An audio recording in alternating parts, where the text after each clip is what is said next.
નમસ્કાર દર્શક મિત્રો, ધ લોકસત્તા શોમાં આપનું સ્વાગત છે। આંતરરાષ્ટ્રીય સ્તરે ચાલી રહેલા યુક્રેન રશિયા યુદ્ધમાં હવે એક નવો અને અત્યંત ગંભીર તબક્કો શરૂ થયો છે।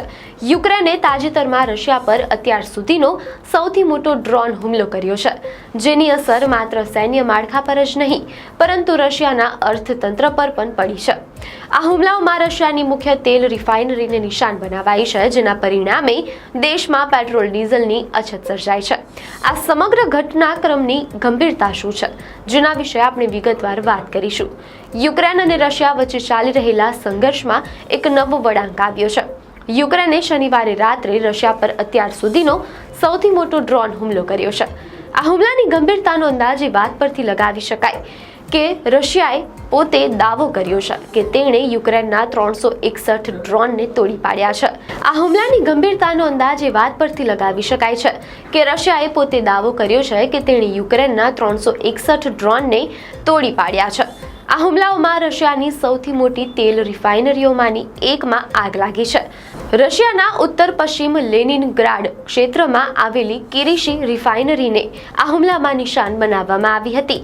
અઠવાડિયા પહેલા પણ યુક્રેને રશિયન ઓઇલના ઇન્ફ્રાસ્ટ્રક્ચરને નિશાન બનાવ્યું હતું, પરંતુ આ હુમલો અત્યંત વ્યાપક અને ગંભીર માનવામાં આવી રહ્યો છે।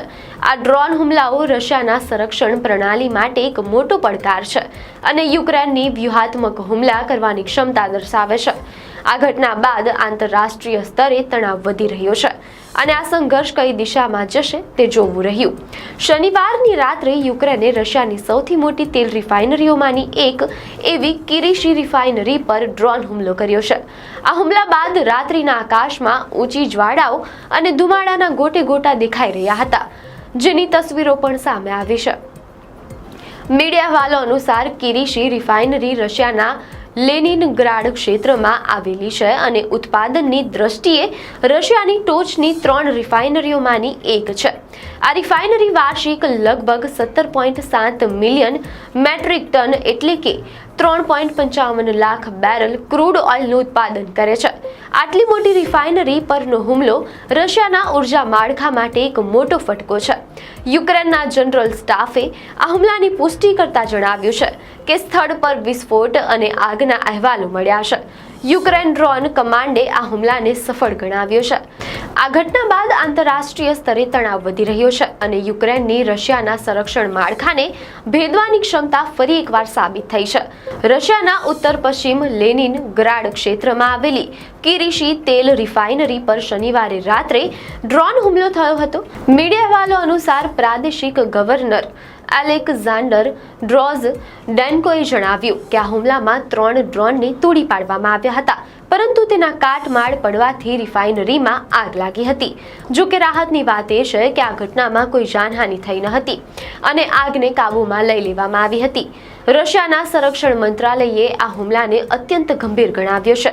મંત્રાલયના જણાવ્યા અનુસાર રશિયન એર ડિફેન્સ સિસ્ટમે કુલ 361 યુક્રેનિયન ડ્રોનને તોડી પાડ્યા છે। આ સિવાય 4 માર્ગદર્શિત હવાઈ બોમ્બ અને યુએસ નિર્મિત HIMARS મિસાઇલનો પણ નાશ કરવામાં આવ્યો છે। આ આંકડાઓ યુક્રેનની હુમલા કરવાની ક્ષમતાની ગંભીરતા દર્શાવે છે। આ સમગ્ર ઘટનાક્રમથી આંતરરાષ્ટ્રીય તણાવમાં વધારો થયો છે। આ હુમલાઓ દર્શાવે છે કે યુક્રેન રશિયાના આંતરિક વિસ્તારોને નિશાન બનાવવામાં સક્ષમ છે, જે રશિયા માટે એક મોટો પડકાર છે।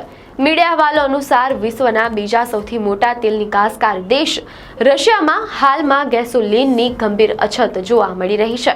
આ પરિસ્થિતિને કારણે રશિયાની સરકારે ગેસોલીનની નિકાસ પર પ્રતિબંધ મૂકવાની ફરજ પડી છે।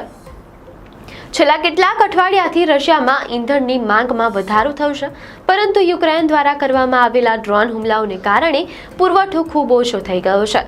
આ હુમલાઓમાં રશિયાની ઘણી તેલ રિફાઇનરીઓને નિશાન બનાવવામાં આવી છે, જેના કારણે ઉત્પાદન પર માઠી અસર થઈ છે। દેશના અનેક પ્રદેશોમાં પેટ્રોલ પંપો પર ગેસોલીન ખતમ થઈ ગયું છે, જેના કારણે વાહન ચાલકોને લાંબી કતારોમાં ઊભું રહેવું પડી રહ્યું છે। આ કટોકટીનો સામનો કરવા અને સ્થાનિક બજારમાં ઈંધણનો પુરવઠો જાળવી રાખવા માટે રશિયાએ તાત્કાલિક પગલાં ભર્યા છે। મીડિયા અહેવાલો અનુસાર રશિયન અધિકારીઓએ બુધવારે જાહેરાત કરી કે 30 સપ્ટેમ્બર સુધી ગેસોલીનની નિકાસ પર સંપૂર્ણ પ્રતિબંધ રહેશે। આ ઉપરાંત 31 ઓક્ટોબર સુધી વેપારીઓ અને મધ્યસ્થીઓને અસર કરતા આંશિક પ્રતિબંધ પણ લાગુ કરવામાં આવ્યો છે. આ નિર્ણયથી આંતરરાષ્ટ્રીય ઉર્જા બજાર પર પણ અસર પડવાની શક્યતા છે. યુક્રેનના આ વ્યૂહાત્મક ડ્રોન હુમલાઓ દર્શાવે છે કે યુદ્ધ હવે માત્ર સરહદો પૂરતું સીમિત નથી, પરંતુ રશિયાના આર્થિક અને ઉર્જા માળખા પર પણ સીધી અસર કરી રહ્યું છે. રશિયામાં ગેસોલિનની અછત અને નિકાસ પર પ્રતિબંધ જેવા પગલાં આ હુમલાઓની ગંભીરતાનો પુરાવો છે. આ ઘટનાક્રમથી આંતરરાષ્ટ્રીય ઉર્જા બજાર અને રાજકારણમાં પણ તણાવ વધ્યો છે. જો કે આ સંઘર્ષ કઈ દિશામાં આગળ વધે છે તેના પર સૌની નજર રહેશે. આપને માહિતી સારી લાગી હોય તો વિડીયોને લાઇક અને શેર કરજો, ચેનલને સબસ્ક્રાઇબ કરજો.